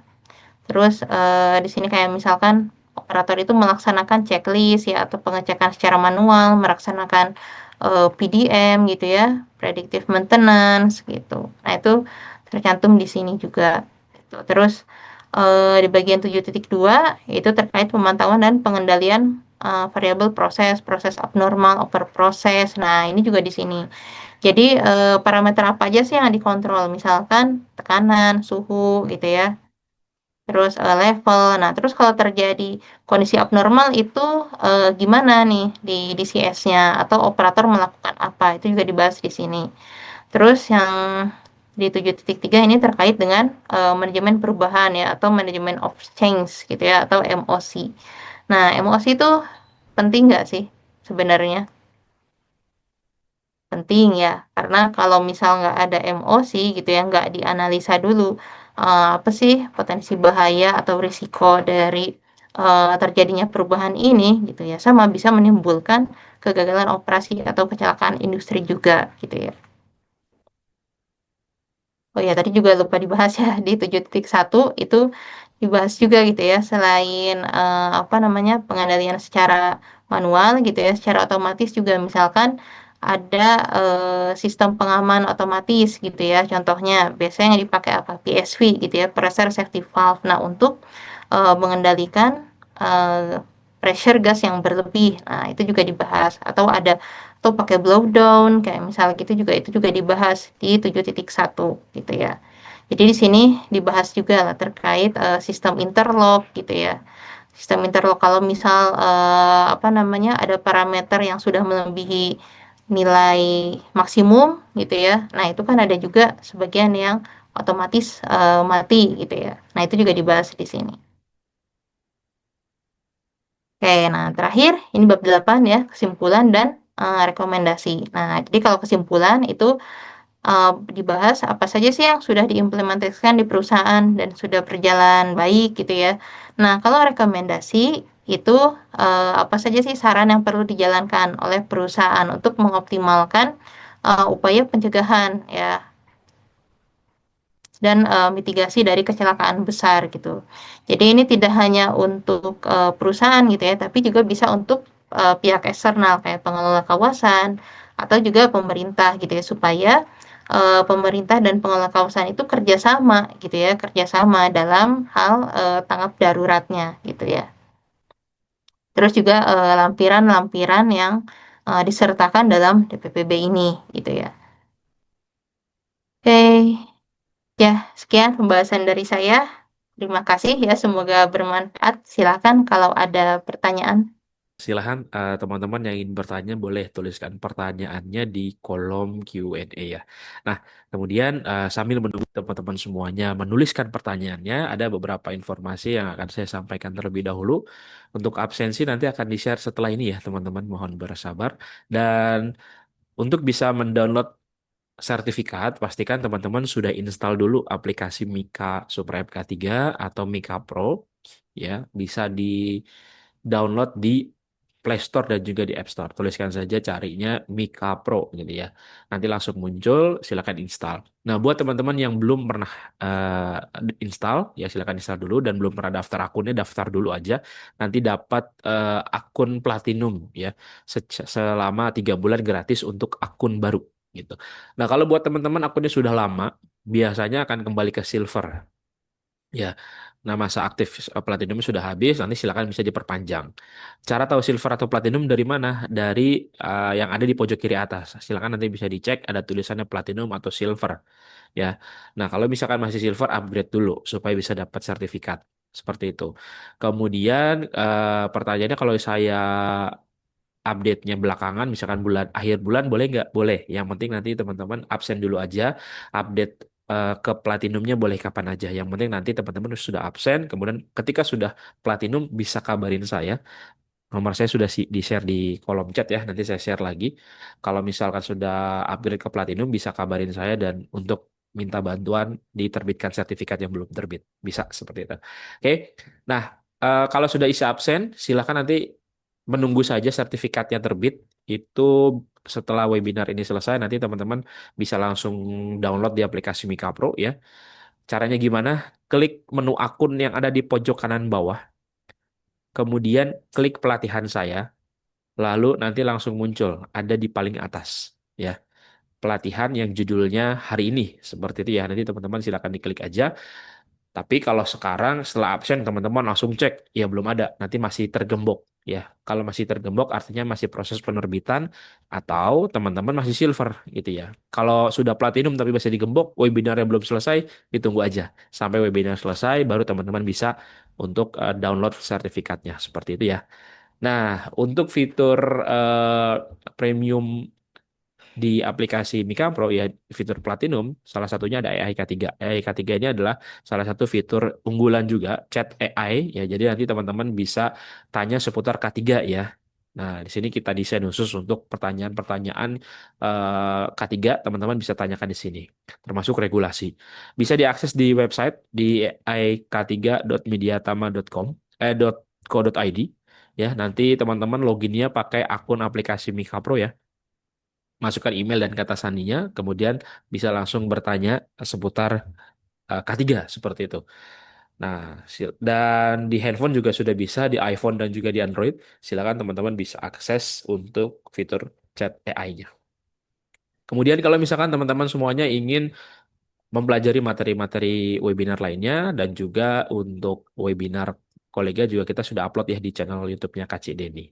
Termasuk untuk materi Bu Arfi sebelumnya sudah ada juga di channel YouTube-nya Kak Deni, teman-teman. Nah, lalu kalau misalkan teman-teman semuanya ingin perpanjang sertifikat dan juga lisensi, Media Tama bisa bantu untuk perpanjangan ya. Yang penting belum expire lebih dari 1 tahun. Kalau sudah lebih dari 1 tahun, teman-teman perlu refreshment lagi. Oke, di Ramadan kita ada promo Ramadan 50% untuk pelatihan BNSP. Ya, ada beberapa pelatihan ya yang teman-teman bisa ambil promonya. Ada investigasi insiden, paramedis K3 Muda, di pengawas migas, ya operasi K3 migas, petugas K3, operator K3, TKBT, TKPK, dan juga teknisi ruang terbatas. Satu lagi ada HIMA ya, Hygiene Industri Madya, BNSP. Semuanya BNSP teman-teman bisa ambil secara diskon 50% ya. Ada yang full online, ada yang blended, artinya ada prakteknya. Jadi tergantung pelatihannya ya teman-teman. Seperti itu. Silakan hubungi saya untuk teman-teman bisa mengetahui informasi lebih lanjut terkait dengan diskon 50%. Biasanya untuk diskon 50% cepat habis ya, cepat full seat. Jadi nanti cepat-cepat teman-teman untuk bisa pilih sertifikasi mana yang teman-teman inginkan. Kemudian kalau misalkan ingin terjun ke dunia K3, bisa ambil ahli K3 umum Kemenaker RI dan ini minimal pendidikan D3, teman-teman ya. Pembelajarannya full online. Kita nanti akan adakan lagi di bulan April ya, teman-teman, setelah Lebaran. Untuk yang ahli K3 BNSP juga minimal D3 untuk saat ini karena mengikuti SKKNI terbaru. Jadi teman-teman bisa ikut yang ahli K3 BNSP. Nah, kalau teman-teman ingin ambil yang terjangkau, ambil paket bundling teman-teman antara ahli K3 Kemnaker dan juga BNSP. Ya cukup tambah 750.000, teman-teman sudah bisa dapat yang BNSP juga. Ketimbang teman-teman ambil yang BNSP dulu, baru yang Kemnaker. Jadi lumayan hemat ya teman-teman ya. Kemudian untuk teman-teman yang SMA atau SMK, ambilnya di mana? Ambilnya yang petugas K3 ataupun juga operator K3. Bedanya apa? Kalau misalkan kita sudah punya pengalaman di bidang K3, ambil yang petugas, tapi kalau belum, ambil yang operator. Kalau kita sudah punya ahli K3 umum Kemenaker, lanjut lagi untuk ambil auditor. Nah, ini juga online training ya, teman-teman. Dan ini juga yang akan kita berikan secara gratis untuk door prize-nya. Ali K3 Muda Lingkungan Kerja, Mediatama hadir juga untuk pelatihan linker ya. Nanti teman-teman akan mendapatkan sertifikat HIMU dari BNSP, SKP dan lisensinya dari Kemnaker. Di sektor kelistrikan ada teknisi K3 listrik dan ini minimal pendidikan SMK sudah bisa ikut untuk teknisi K3 listrik ya teman-teman. Tapi kalau minimal D3 atau S1 ya ambil yang Ali K3 listrik.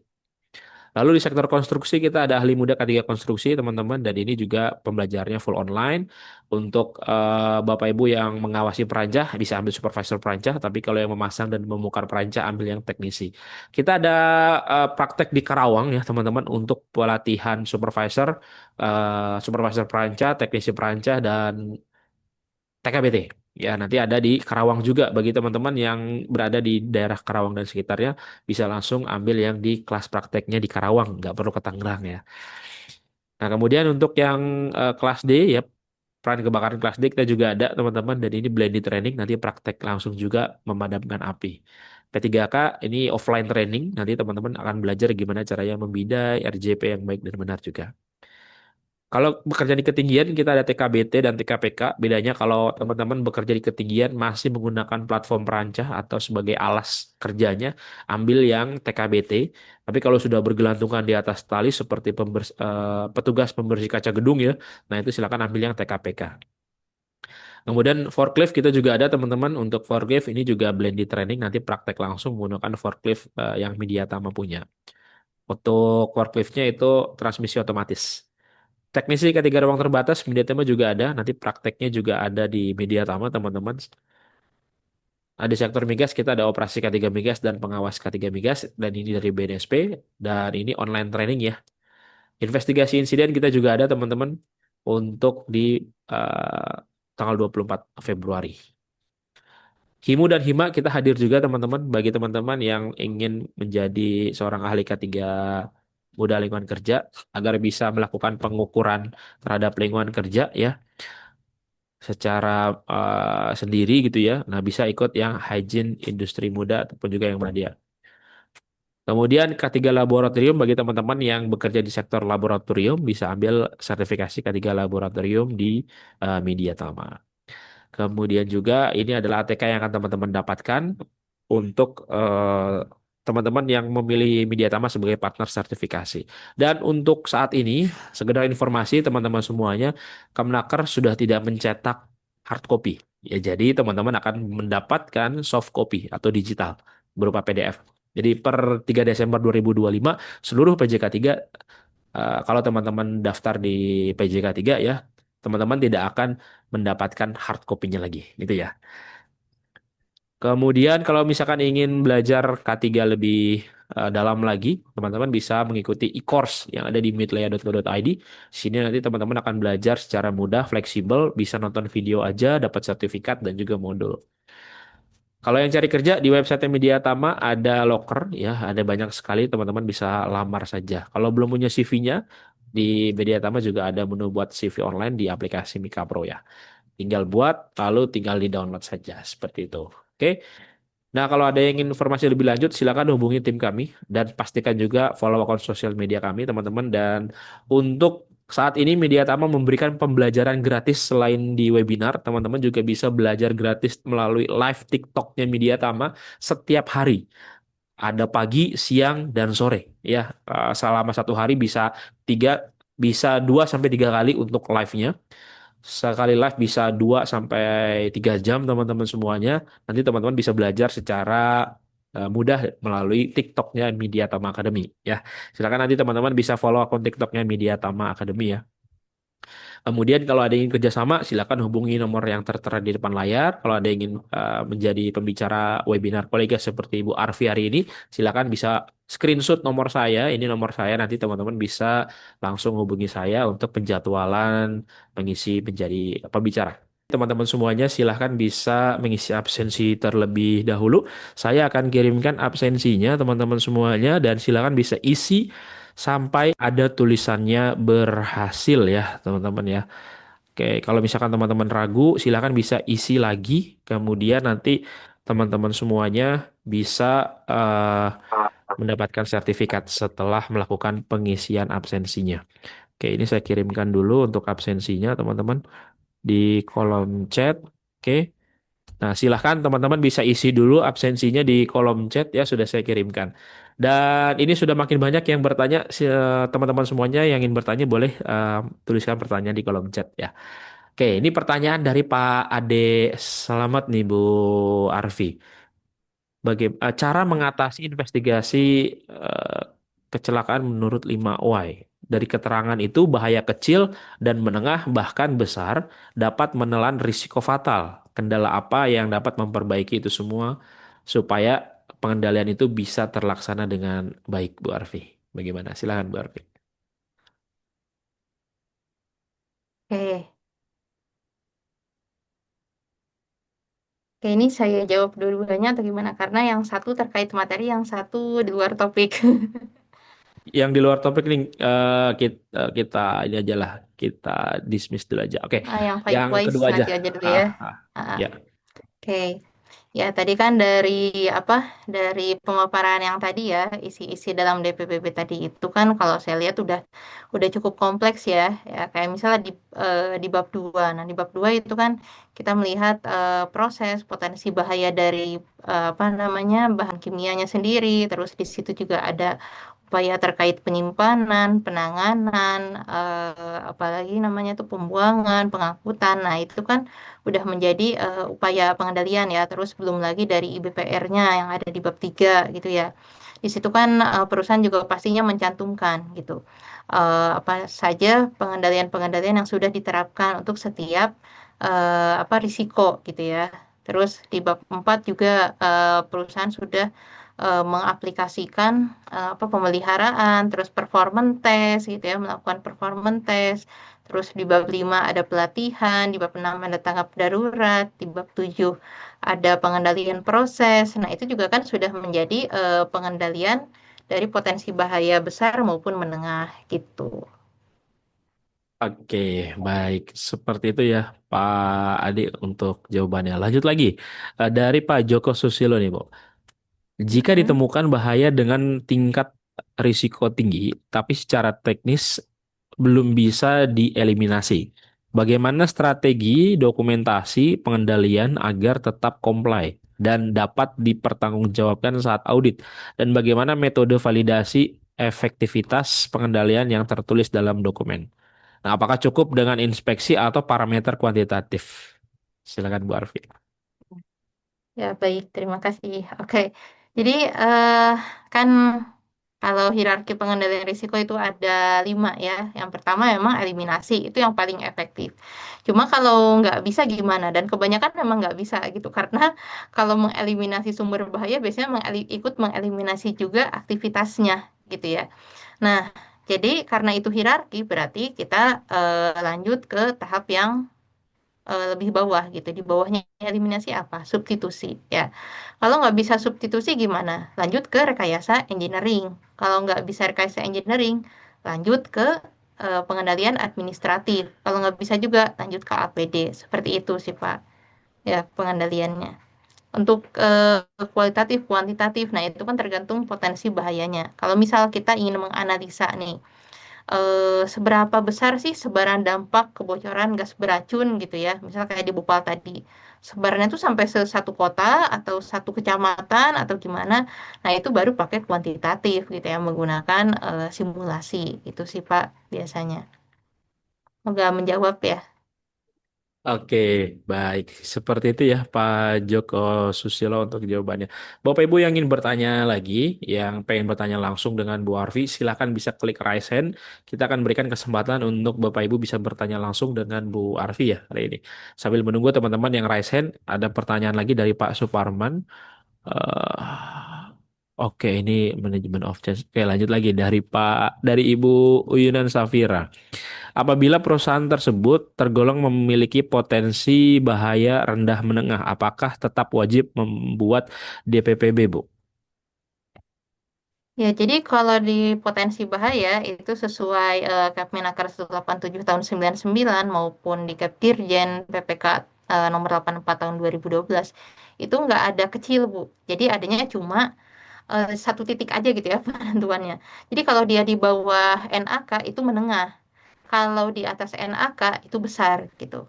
Karena gini mindsetnya, bahan kimia berbahaya itu sekecil apapun bisa menimbulkan potensi bahaya gitu ya, atau bisa menimbulkan risiko gitu. Jadi nggak ada kecil, adanya menengah dan besar gitu, Bu Yunun ya. Oke, baik. Seperti itu ya, Bu Yunun Safira untuk jawabannya. Bapak Ibu, silakan yang mau bertanya ya, boleh klik raise hand. Lanjut lagi dari Pak Zainal Asrori.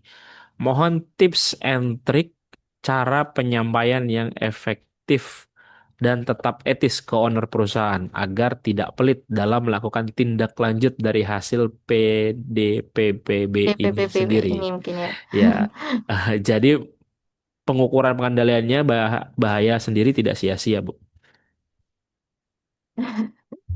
emang agak-agak susah gitu ya kalau ke manajemen. Ya jujur ya dari pengalaman saya juga gampang-gampang susah gitu. Cuma biasanya ya manajemen atau perusahaan itu takut sama pemerintah, takut sama disnaker gitu ya. Jadi kalau saya dulu triknya itu bekerja sama dengan pengelola kawasan gitu karena perusahaan-perusahaan itu biasanya nurut gitu kalau sama pengelola kawasan karena pengelola kawasan juga sudah apa namanya ya istilahnya itu berasosiasi sama disnaker gitu. Jadi kalau disnaker itu memberi perintah menyurat ke pengelola kawasan. Nah, nanti pengelola kawasan menyurat ke perusahaan gitu sih Pak biasanya. Jadi deketin disnaker gitu ya atau deketin pengelola kawasan gitu. Oke, baik. Kan kalau di Seperti itu. audit Nah, sama pemerintah pasti takut gitu ya biasanya. oke, memang Oke. harus ada pihak ketiganya ya Bu ya untuk bisa uh, Mm-mm. apa namanya tembus ke owner gitu ya. Oke, Iya, betul. oke, baik. Teman-teman, ada yang mau bertanya lagi?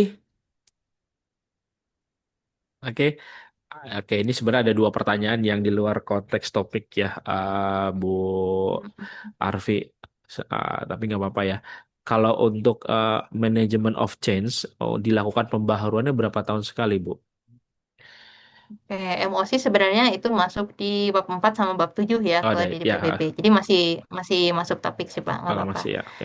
Oke, MOC itu bukan diperbarui ya. MOC itu kan disusun setiap terjadi perubahan. Ya. Nah, dari situ kalau mau ditinjau itu masuk di tinjauan manajemen yang biasanya mungkin setahun sekali gitu ya. Mungkin dari MOC ini mana yang sudah close, mana yang belum gitu ya kan MOC juga pakai proses seperti itu sih biasanya Pak. Oke, baik. Seperti itu ya, Pak Suparman Prakoso untuk jawabannya. Oke. Baik, Bapak Ibu ada lagi yang mau ditanyakan Bapak Ibu untuk pertanyaan seputar materi kita hari ini? Oke, oh ini dari kolom chat nih ada dari Pak Idris. Prosedur dari kecelakaan kerja itu sendiri bagaimana, Bu? Dari Pak Idris. Oke, nah maksudnya di sini prosedur kecelakaan kerja itu gimana ya? Prosedur penanganannya atau apa ya namanya tuh prosedur evakuasinya karena luas sebenarnya gitu ya. Kalau prosedur tanggap darurat dan tiap apa namanya kondisi darurat itu juga punya prosedur yang tentunya berbeda-beda gitu untuk penanganannya atau prosedur komunikasinya atau gimana gitu. Kan banyak nih cabangnya gitu ya. Kalau Oke. prosedur apa rencana tanggap darurat gitu.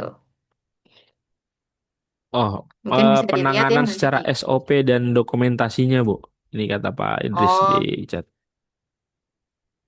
ya, kalau SOP itu kan biasanya tiap perusahaan punya ya SOP apa namanya tanggap darurat dari mulai komunikasinya, prosedur menyalakan alarmnya, terus kemudian kecelakaan. Nah, itu penanganannya harus seperti apa, terus koordinasi ke pihak eksternalnya gimana. Itu biasanya ada di SOP tanggap darurat di perusahaan. Nanti mungkin bisa dilihat lagi atau tanya ke HSE-nya gitu, Pak. Harusnya sih sudah disosialisasikan ya ke seluruh pekerja gitu. Oke, baik. Seperti itu ya, Pak Idris untuk jawabannya. Nah, ini sudah ada yang present, Ibu Halimah, silakan. Selamat sore, Ibu Halimah. Silakan bisa di-unmute dulu. Ya, silakan. Selamat sore. Ya, silakan Bu Halimah.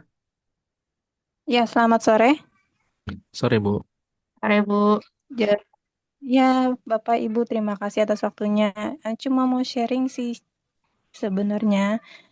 eh jadi belum kebakaran posisi di tetangga dari pabrik saya. Kejadian, damkar datang segala macem. Selesai dari situ, begini Bu, orang dinasnya pada datang pada kayak minta kontribusi secara material. Jadi gimana ya?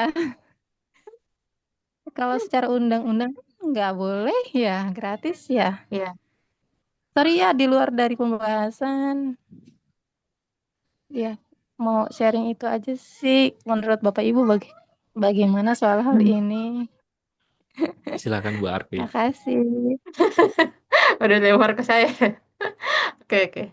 Ya, sebenarnya ya, kalau secara regulasi itu ada nggak di regulasi gitu ya.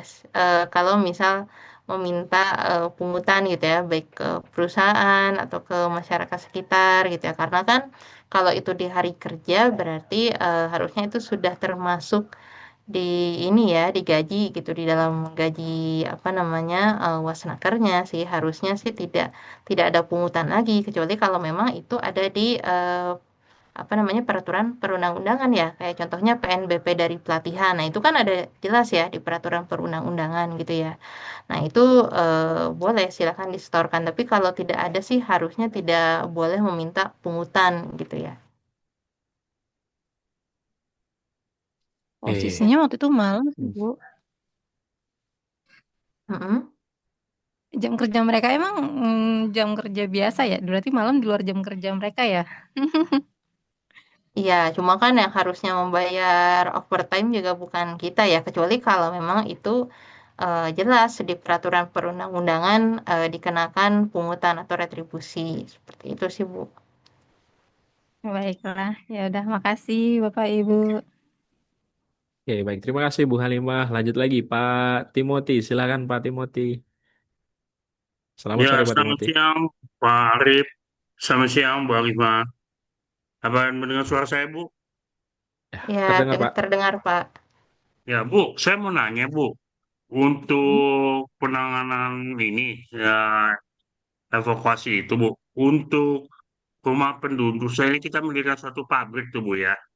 Itu ada jarak gak sih yang seharusnya misalnya kurang lebih 20 meter, tidak boleh ada rumah penduduk situ, atau emang kita sendiri tidak ada jarak? Sehingga kalau saya lihat ini banyak kalau saya kejadian-kejadian itu akibatnya berdampak kepada penduduk sekitarnya. Ya ke Purnama ini kan kalau tahun 2000 berapa gitu meledaknya penampungan minyak di Pertamina itu yang di Pelumpang akhirnya merugikan berapa orang sekitar situ tuh Bu. Itu emang apa ada regulasinya apa enggak Bu? Terus yang kedua Bu saya mau nanya kalau untuk gas itu kalau secara alami ya itu membentuk ada bau atau emang sama sekali dia tidak berbau Bu? Itu aja sih pertanyaan saya Bu. Oke, baik. Terima kasih, Pak Timothy ya. Nah, untuk terkait jarak ya, kayaknya itu kalau di peraturan secara resmi sih setahu saya belum ada ya. Saya nggak tahu kalau di mungkin di AMDAL ya. AMDAL itu kan analisis mengenai dampak lingkungan ya. Nah, harusnya di situ juga sudah Nah, diperhitungkan lah berapa jaraknya gitu kan. Sudah dilakukan berarti identifikasi bahaya penilaian sebenarnya risiko. Nah, skandal jadi, Bu. ah, iya. Ya, bisa masuk ke AMDAL sih Pak biasanya gitu ya. Karena kan AMDAL itu disusun sebelum perusahaan itu berdiri gitu ya. Setahu saya gitu kan. Nah, terus setelah itu kalau di K3 sendiri nggak ada sih peraturan yang spesifiknya jaraknya harus berapa. Cuma yang penting itu kalau di K3 merujuknya ke dari hasil identifikasi bahaya penilaian risikonya gitu Pak. Artinya kalau misalkan jaraknya cukup dekat dengan pemukiman, nah itu upaya apa atau pengendalian apa yang harus dilakukan dan risknya itu seberapa tinggi gitu Pak. Ya gimana Pak Timothy?